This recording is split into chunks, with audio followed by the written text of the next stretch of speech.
সাবেক একজন উপদেষ্টা বলেছেন, দুজন উপদেষ্টার ব্যাপারে যে এইটা তাদের কি পদত্যাগ চাওয়াটা ঠিক নয়।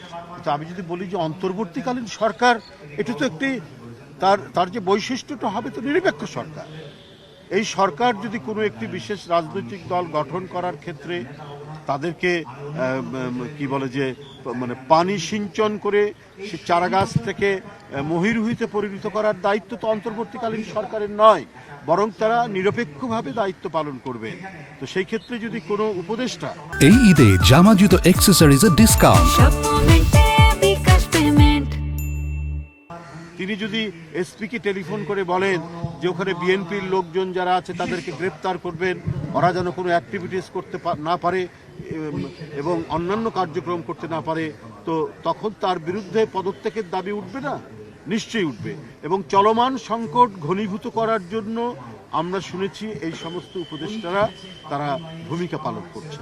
কিন্তু এই সরকারের ভেতর থেকে যদি পার্টিজন দলমন্যতার আমরা যদি আভাস খুঁজে পাই, বৈশিষ্ট্য খুঁজে পাই, তো সেখানে তো আমাদের প্রতিবাদ করতেই হবে।